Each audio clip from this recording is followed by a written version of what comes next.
first session, Communicating Heritage. Now, the way this is going to work, we're going to begin with an introductory speaker who's going to speak for 15 minutes, and then there are 3 cities that have been carefully selected, and they're going to have representatives here, and they're going to get 12 minutes each. You heard the little chime. That's the 1-minute warning bell. And I know how speakers think, as a speaker myself. We say, I'm going to be brief. I promise to be brief, no matter how long it takes.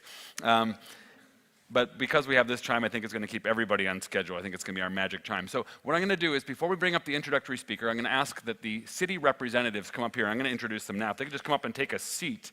Who we have first? We had Cuenca, Ecuador, who couldn't be with us today. But we do have Philadelphia. They have a great contingent here. And I'd like to bring up 3 people who are going to somehow put this all together in 12 minutes. We have, I get this right, Zabeth Tiluk Singh, the Global Philadelphia Association. Why don't you come up and have a seat as I call your names up and join us on stage in these white chairs. We have Cynthia McLeod, the Superintendent of Independence National Historical Park, and Sheila Hess, a city representative of Philadelphia. And then we also have Monica Gottler of Regensburg, Germany. And these people will be making a presentation of their cities after our introductory speaker. Now, it's time for the introductory speaker. I know you will not see this in his biography, but I am quite certain the next speaker would very much like me to remind all of you that Liverpool is now home to the Champions League champions. David Fleming was the director of National Museums Liverpool from 2001 to 2018 and has seemingly been on every cultural committee and board in Europe. Among his many skills, he is an expert on communicating the importance of heritage, and he will be sharing his insights with us on this topic today. Please welcome to the stage, to kick off our first session, David Fleming.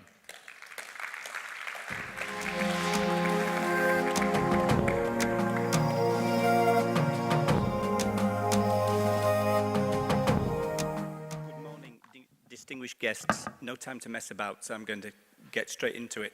But many thanks for inviting me here to Krakow, a fabulous city. Many thanks to Professor Perkler and to Agata for making all the arrangements. The purpose of an introductory address is to feed into a conference a few thoughts about the topic under consideration in the hope of stimulating some discussion. So I shall begin with a few thoughts on what we mean by heritage and how this relates to the public. Heritage is a jargon word. It's an imprecise term which has multiple meanings. To many people it can mean this, sporting heritage. This is Liverpool against Real Madrid, although in fact it's Liverpool legends against Real Madrid legends. So instead of being, I don't know, Mo Salah and Sané, it's Dalglish and Rush and Co. This is more recent sporting heritage, Tranmere Rovers. You see the difference in size of crowd, for example. But then we have, to some people, heritage means musical heritage. And there's no greater musical heritage in the world than that of the Beatles. This is a statue in the centre of Liverpool. It could be artistic heritage. Again, shots from the John Moores show held in Liverpool.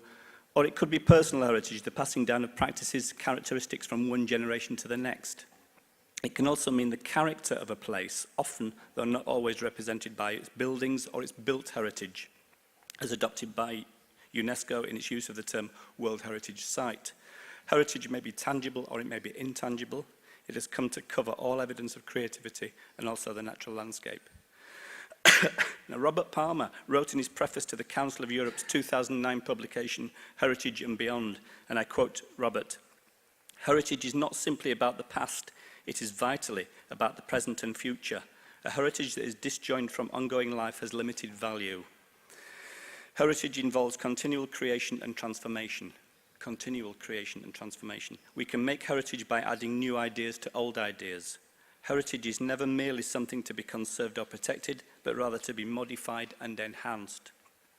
Heritage atrophies in the absence of public involvement and public support. This is why heritage processes must move beyond the preoccupations of the experts in government ministries and the managers of public institutions, and include the different publics who inhabit our cities, towns and villages. Such a process is social and creative and is underpinned by the values of individuals, institutions and societies. We must continually recognise that objects and places are not in themselves what is important about cultural heritage. They are important because of the meanings and uses that people attach to them and the values that they represent. End of quote.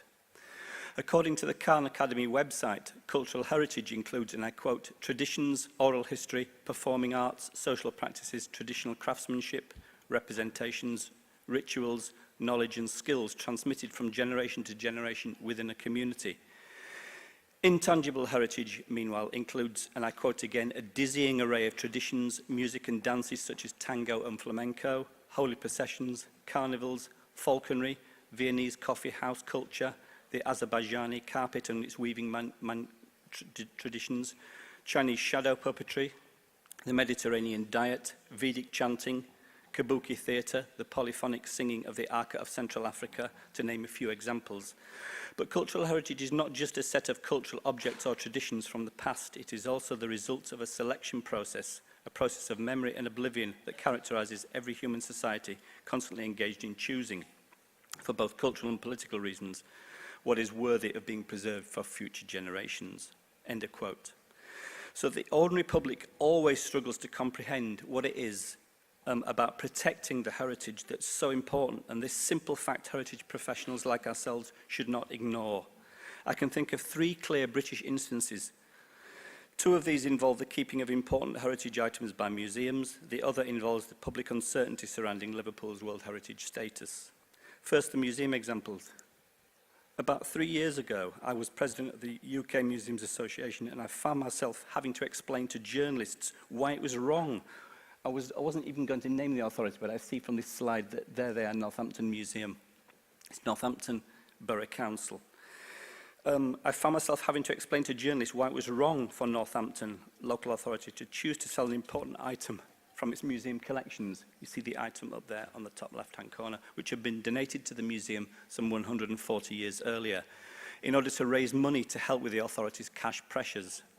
As far as the public was concerned, and I judged this largely from views held by the interviewing journalists, there should have been no impediment to the selling of the item as long as the income from the sale benefited the museum. Indeed, the local authority in question decided, under pressure from its local public and from professional agencies such as the Museums Association and Arts Council England, to earmark the anticipated income from the sale to an extension of the museum, rather than to use the income for general purposes, which appears to have been its original intention.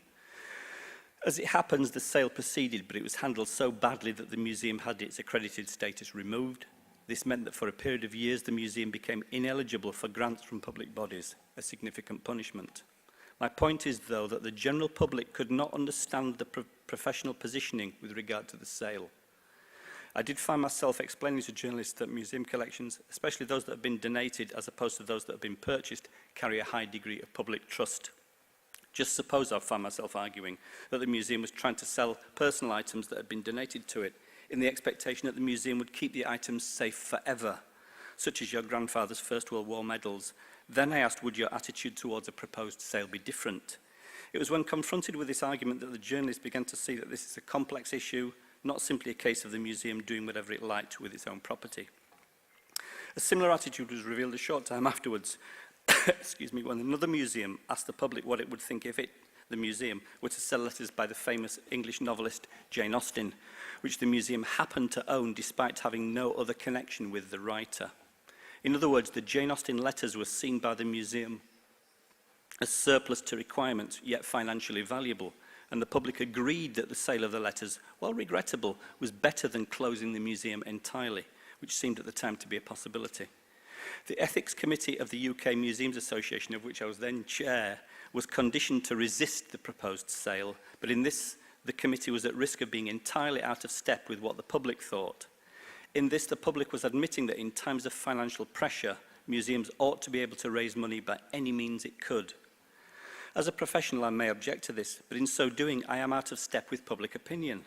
Is it not up to me as a heritage professional to explain more clearly to the public why I take the stances I take? My third example of the public believing that the heritage is negotiable is the vexed issue of Liverpool's city centre's World Heritage Site status. Liverpool Maritime Mercantile City has been included on the list since 2004, so not that long really. An excerpt from the city's inscription reads, and I quote, "Located at the tidal mouth excuse me, of the River Mersey, where it meets the Irish Sea. The maritime mercantile city of Liverpool played an important role in the growth of the British Empire. It became the major port for the mass movement of people, including slaves and emigrants from Northern Europe to America. Liverpool was a pioneer in the development of modern dock technology, transport systems and port management, and building construction. 6 areas in the historic centre and docklands of Liverpool bear witness to the development of the world's major trading centres in the 18th, 19th and early 20th centuries. A series of significant commercial, civic and public buildings lie within these areas, including the Pierhead. This is some pictures from Liverpool, including the Pierhead buildings, the Liver building, the Cunard building and the Port of Liverpool building, which can be seen in the top left there. The dock area with its warehouses, dock walls, remnant canal system, docks and other facilities related to port activities. The mercantile area with its civic offices, its shipping offices, produce exchanges, marine insurance offices, banks, inland warehouses and merchants' houses, together with the William Brown Street Cultural Quarter, including St George's Plateau with its monumental cultural and civic buildings. Liverpool, maritime mercantile city, reflects the role of Liverpool as the supreme example of a commercial port at the time of Britain's greatest global influence. Liverpool grew into a major commercial port in the 18th century, when it was also crucial for the organisation of the transatlantic slave trade. In the 19th century, Liverpool became a world mercantile centre for general cargo and mass European emigration to the New World. It had major significance on world trade as one of the principal ports of the British Commonwealth. Its innovative techniques and types of dock facilities and warehouse construction had worldwide influence. Liverpool was instrumental in the development of industrial canals in the British Isles in the 18th century and of railway transport in the 19th century. All through this period, and particularly in the 19th and early 20th centuries, Liverpool gave attention to the quality and innovation of its architecture and cultural activities.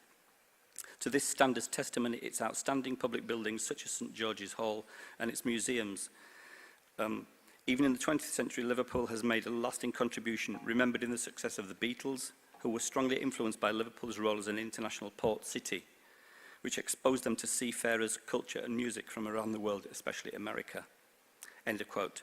So the city centre of Liverpool has been given the ultimate heritage accolade, a status coveted by cities all over the world as they compete with each other to be attractive to international tourists, the source of so much income and so many jobs. How on earth has Liverpool come to allow itself, which it has since 2012, so it was only on the list for 8 years before going onto the in danger list, to be included on the list of World Heritage in danger? It isn't in a war zone, and it's not at the mercy of climatic issues. It is the UK's only World Heritage site which is on UNESCO's World Heritage in danger list, which I imagine is a huge embarrassment both to the Mayor of Liverpool and to the UK government. It's certainly an embarrassment to heritage professionals such as myself who work in the city. Now, the reason that Liverpool's World Heritage Site status is in danger is, just as in Vienna, I understand, the threat posed by development, particularly development of a high-rise nature. There is a proposed development scheme for Liverpool by property developer Peel Holdings, known as Liverpool Waters, which contains a number of tall buildings. This scheme was given outline planning permission by Liverpool City Council in 2012, and the advice of UNESCO on the potential consequences of the proposal was disregarded. Liverpool's World Heritage Site was soon afterwards placed on the in danger list by UNESCO's World Heritage Committee, and I quote from the proceedings of that committee. The committee contended that the development will extend the city centre significantly and alter the skyline and profile of the site inscribed on the World Heritage List in 2004. Furthermore, experts argued that the redevelopment scheme will fragment and isolate the different dock areas visually. The committee warned that if the project is implemented, Liverpool may entirely lose the outstanding universal value for which it was given World Heritage status. End of quote. Now, since that time, both Peel Holdings and Liverpool City Council have been, in my view, more conciliatory, and the scheme's proposals have been altered in order to allay, or try to allay, UNESCO's fears. Nonetheless, Liverpool remains on the in danger list as far as the public is concerned, and it's been led to believe that protecting the heritage is at odds with development and job creation. In the words of Liverpool Mayor Joe Anderson, under a newspaper website headline which reads, "Joe Anderson rejects UNESCO's call on putting a hold on new development." And I quote from him, "We've got to protect our heritage, but we've also got to make sure that our city develops for the future, creating jobs and opportunities and bringing in investment. If we don't do that, then our city will not grow, our city will not be sustainable, and that's why it's important that English heritage and UNESCO and all the conservationists understand that we're determined to protect our heritage, but we're also determined in equal measure to grow our city for its future." End of quote. Also in this interview, Mayor Anderson pointed out that there was a time 100 years ago when people had objected to the building of the very structures which today sit at the heart of the World Heritage Site. This video report came under an April 2017 Liverpool Echo headline which reads, I quote, "Where exactly is Liverpool's World Heritage Site?" End of quote, which stated that, I quote again, "Many think the whole of the city centre is included in the World Heritage Site, but that's not quite right." End of quote. Arguments in favour of job creation through the attraction of the city to tourists have not necessarily been heeded. The Echo website says that after having explained that the World Heritage Site buffer zone does include the whole city centre and the Northern Docklands, I quote again from the Echo, "Liverpool Council faces a balancing act every time it has to decide on a major development in that buffer zone or in the World Heritage Site. The city needs development and jobs, but if UNESCO decides those developments damage the outstanding universal value of the World Heritage Site, then we could lose our World Heritage status." One visitor to the city wrote in 2016, I quote him, "Apart from a few information boards, there's nothing to explain why this World Heritage Site deserves its inscription. Perhaps they did this on purpose just in case it gets delisted anytime soon." End of quote. And here we get to the heart of the matter. Liverpool has not celebrated its World Heritage Site status like many other places have, leading to doubts about whether the Mayor and the City Council really value the status, or whether the Council is so bent on development and investment that it's prepared to forego the status, sacrificing, as some see it, long-term employment opportunities, resulting from more pictures of Liverpool, resulting from new building schemes. It's clear that the Mayor of Liverpool and the City Council do not wish to lose the coveted status, and also that the developer, whose plans have been declared by UNESCO to be threatening the World Heritage Site status, is prepared to change the original plans in order to deal with criticism. Nonetheless, the issue continues to burn, and the issue for UNESCO of how to deal with cities that wish to develop their city centres remains, in my view, unresolved. Now, I could cite any number of novels or television series or movies to show how the public tends to be given its history and heritage. I could ask how so many British people think, for example, that they know a lot about ancient Rome.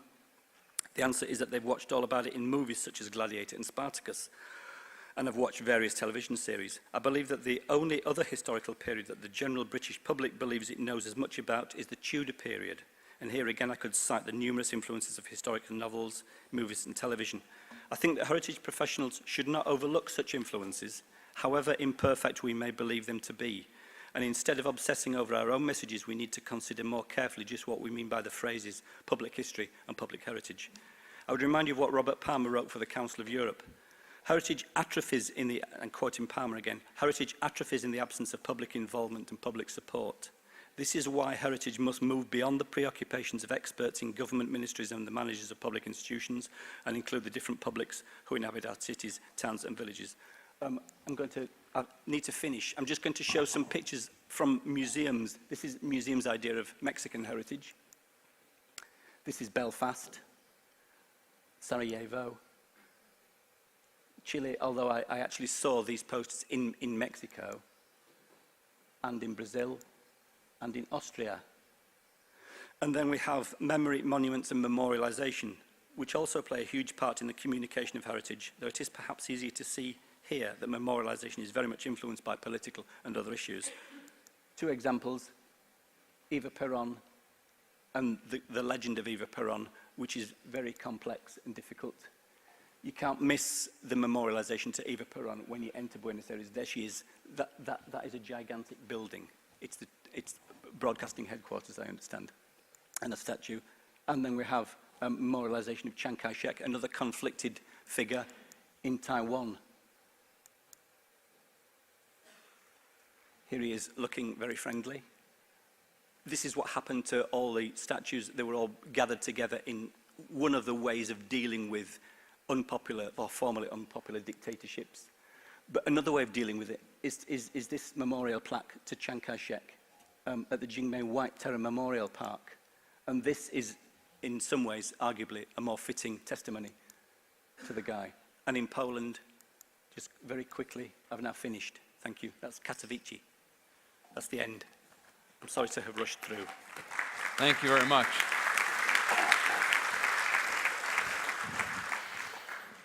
That was a great wrap up there at the end. I really appreciate it coming on time. Thank you very much. Again,